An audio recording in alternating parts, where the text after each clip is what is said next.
ये बल तो इनके अंदर बहुत है, पर इनको इनके बल की याद दिलानी पड़ती है। ये श्राप दिया था इनको मतंग ऋषि ने। छोटे थे, बाल स्वरूप में थे, तो जाकर के मतंग ऋषि की कुटिया में बहुत ज्यादा उद्यम किया करते थे। अब बल तो बचपन से था, छोटे थे तभी सूर्यदेव को खाने के लिए चल दिए। मतंग ऋषि की कुटिया में जाते पेड़ पौधे सब उखाड़ उखड़ के फेंक देते। तब एक दिन मतंग ऋषि ने श्राप दिया, जाओ तुम अपने बल से क्षीण हो जाओगे, लेकिन जिस तुम्हारे बल की आवश्यकता पड़ेगी राम जी को, और जिस दिन राम जी को तुम्हारे बल की आवश्यकता पड़ेगी उस दिन तुमको तुम्हारा बल याद दिलाया जाएगा, तब तुमको तुम्हारे बल की याद आएगा। जब वास्तव में तो इनको जब बल की याद दिलाई गई, जामवंत जी ने कहा, कहे निजपति सुन हनुमाना, का चुप शाद रहो बलवाना, क्यों चुपचाप बैठे हो। तो हनुमान जी फिर भी चुपचाप बैठे रहे। तो फिर कहा, फिर जामवंत जी ने कहा, पवन तनय बल पवन समाना, बुद्धि विवेक विज्ञान निधाना। अरे पवन कुमार, तुम्हारे अंदर तो पवन के समान बल है। और जब ये बात जो सुनी सो तुरंत, तब भी हनुमान बाबा नहीं उठे, तब भी हनुमान जी महाराज नहीं उठे। क्यों नहीं उठे हनुमान बाबा? फिर भी हनुमान जी महाराज ध्यान में बैठे रहे। फिर कहा जामवंत जी ने, कवन सुकाज कठिन जग माही, जो नहीं होत तात तुम पाही। क्यों तुम चुपचाप बैठे हो? अरे अंगद ने मना कर दिया, मैं नहीं जा सकता, पर तुम तो जा सकते हो ना लंका पार, तुम तो जा सकते हो ना 100 योजन पार, तुम चुपचाप क्यों बैठे हो? तो हनुमान बाबा कुछ नहीं बोले। क्यों नहीं बोले? अब कोई व्यक्ति आपके यहाँ 5 कमरे हैं और 5 कमरे में से किसी एक कमरे में कोई व्यक्ति सो रहा हो, अब आपको उसको जगाना है, तो आपको पता ही नहीं कि वो किस कमरे में सो रहा है। अब जब तक आप उसका कमरा खटखटाओगे नहीं, तब तक क्या वो जागेगा? दूसरे कमरों को कितना भी खटखटाते रहना, वो जागेगा ही नहीं। तो हनुमान बाबा भी सो रहे थे, और कहाँ सो रहे थे? बोले राम जी के चरणों में, राम जी के चरणों में सो रहे थे। अब जामवंत जी उनको बल की याद दिला रहे थे, लेकिन बोले हनुमान बाबा नहीं जागे। जब कहा का चुप शाद रहो बलवाना, तब भी नहीं जागे। पवन तनय बल पवन समाना, तब भी नहीं जागे। बुद्धि विवेक विज्ञान निधाना, तो भी नहीं जागे। फिर कहा तुम्हारे लिए क्या कार्य कठिन है, तो भी नहीं उठे। लेकिन जो कहा जामवंत जी ने कि राम काज लग तब अवतारा, सुनते भयो पर्वताकारा। जो कहा रे हनुमंत, तुम तो राम काज के लिए प्रकट हुए हो, फिर क्यों चुप बैठे हो? जो प्रभु राम का नाम सुना, तुरंत हनुमान जी ने पर्वत के आकार का स्वरूप धारण कर लिया।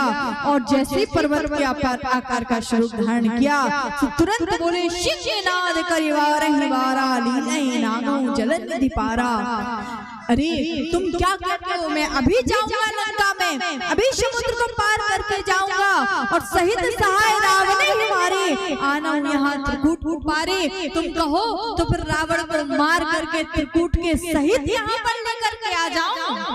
तब जामवंत जी ने कहा नहीं नहीं नहीं नहीं, अब ज्यादा हो रहा है, थोड़ा रुक जाओ। रावण को नहीं मारना है, केवल मैया जानकी का पता लगाना है, तुम बहुत ज्यादा हो गए हो। तब कहा तुम मुझे बताओ कि मुझे करना क्या है।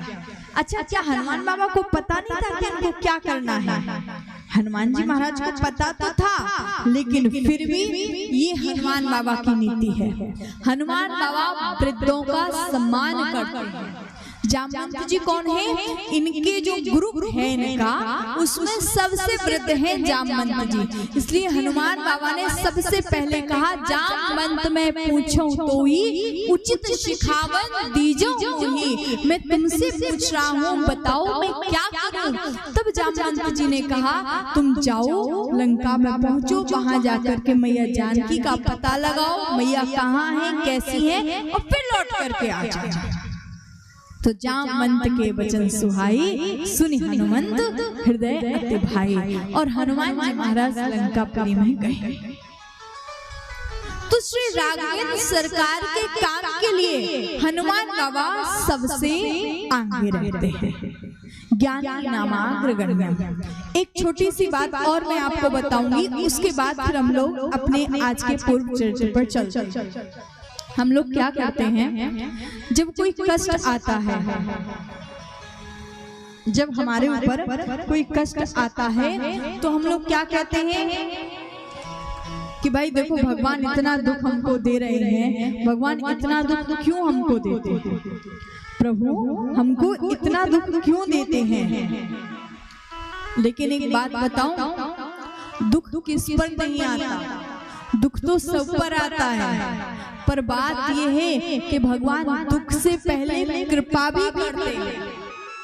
पर होता क्या है, अब आप ऐसे देखो, हनुमान जी महाराज पहुंचे लंकापुरी में और मैया जानकी बैठी है कहाँ, अशोक वाटिका में, अशोक वृक्ष के नीचे। और हनुमान बाबा जब पहुंचे तो हनुमान बाबा अशोक वृक्ष के ऊपर बैठे हैं और हनुमान जी महाराज सोच रहे थे, मन में विचार कर रहे थे, करूं विचार करूं का भाई, सोच रहे थे कि मैं क्या करूं, माँ रुदन कर रही है, माँ की आंखों में आंसू हैं, मैं क्या करूं, तरु पल्लव माँ रहा लुकाई, करूं विचार करूं का भाई। और ये विचार कर ही रहे थे, तब तक क्या हुआ, तेहि अवसर रावण तह आवा, संग नारी बहु किए बनावा। उसी समय रावण वहां पर आ गया और रावण मैया जानकी को तड़पाने लगा। मैया जानकी से कहने लगा, तुम मेरी क्यों नहीं सुनती हो, कह रावण सुन सुमुख सयाने, मंदोदरी आदि सब रानी, तुम मेरी बात तो सुन लो, एक बार बिलोक ओरा,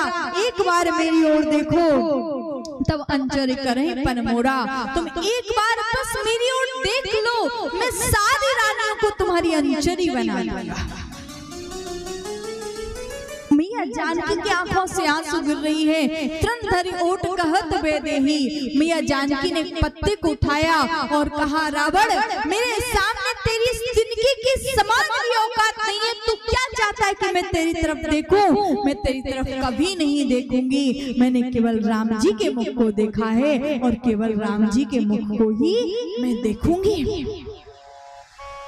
तो यहाँ पर कहा, उसमें मैया जानकी भी थोड़ी दुखी हुई और मैया बोली, लगता है प्रभु भी हमको भूल गए, लगता है प्रभु भी हमको भूल गए हैं। तो माँ जब कहा, आज जैसे आए हनुमान जी महाराज आए, हनुमान जी महाराज जैसे माँ के सामने आए तो माँ बोली, हनुमंत लगता है राम जी हमको भूल गए। तो हनुमान जी ने कहा, नहीं माँ, भगवान आपको नहीं भूले, आप ये बात कैसे कह सकते हो कि भगवान आपको भूल गए। तो कहा, बोले जब इंद्र के बेटे जयंत ने थोड़ा सा अपनी चोंच का प्रहार किया ना, उस समय भगवान ने कुशा को उठा करके और कुशा का तीर बना करके इंद्र के पीछे लगा दिया और रावण मेरा हरण करके लेकर के आ गया, पर आज तक भगवान ने कुछ नहीं किया।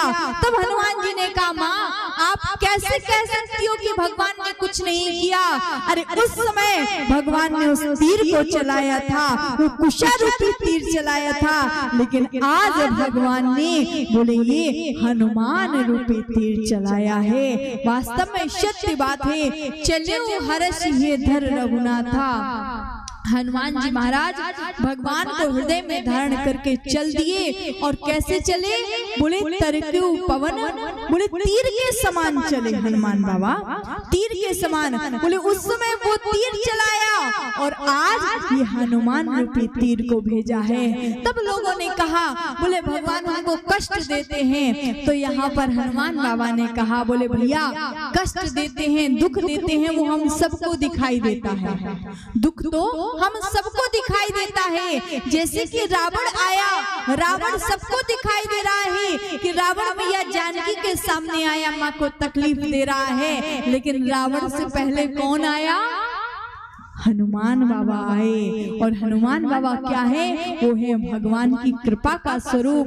बोले दुख बाद में आया, भगवान की कृपा सर पर पहले आ गई। बस ये बात जरूर है, कृपा दिखाई नहीं देती, कृपा का आभास किया जाता है। वैसे ही भगवान हर समय हम पर कृपा करते हैं, वो किसी ना किसी रूप में आते ही आते हैं। ये बात बिल्कुल सत्य है। तो बस विश्वास अपना प्रभु पर रखो, और जिसका विश्वास होता है उसके लिए भगवान हमेशा तत्पर खड़े ही रहते हैं। बोली वीर बजरंग बली की